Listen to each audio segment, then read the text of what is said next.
समी और समीर दोनों भाई थे। उनकी नानी का घर जंगल के करीब था। वो हर साल छुट्टियों में नानी अम्मा के घर एक माह गुजारने आते थे। नानी अम्मा उन्हें देखकर बेहद खुश होती, मगर वो जब वक्त बे वक्त घर से बाहर निकल जाते तो नानी अम्मा बेहद परेशान हो जाती थीं। अब नानी अम्मा ने उन्हें सख्ती से बाहर जाने से मना किया था, चूँकि जंगल करीब था और वो दोनों जंगल का ही रुख करते थे। नानी अम्मा को ये डर लगा रहता कि कहीं कोई जंगली जानवर बच्चों को कोई नुकसान न पहुंचा दे। लेकिन समी और समीर ने नानी अम्मा की बात को कोई अहमियत न दी और शाम के वक्त चुपके से निकलकर जंगल में जा पहुंचे। आज हुआ तेज चल रही थी। वो दोनों खतरे से बेखबर बातें करते हुए जंगल के वस्त में पहुंच गए। अचानक ही एक देव हाथ में गुर्ज लिए उनके सर पर पहुंच गया। दोनों की घिग्गी बन गई।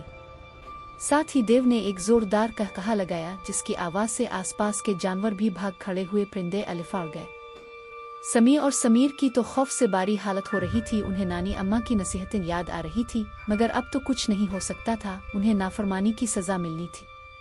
समी, समीर, कहाँ हो तुम दोनों? नानी अम्मा पड़ोस के लड़के के साथ लालटेन लिए जंगल में दोनों को तलाश कर रही थीं कि अचानक जंगल के वस्त में दोनों बेहोश पड़े नजर आए। नानी अम्मा ने दोनों को हिलाया तो दोनों होश में आकर रोने लगे और नानी अम्मा से आइंदा अकेले घर से बाहर जाने से तौबा की और नानी अम्मा से मुआफ़ी मांगने लगे। उनकी हालत देखकर नानी अम्मा ने भी दोनों को मुआफ़ कर दिया।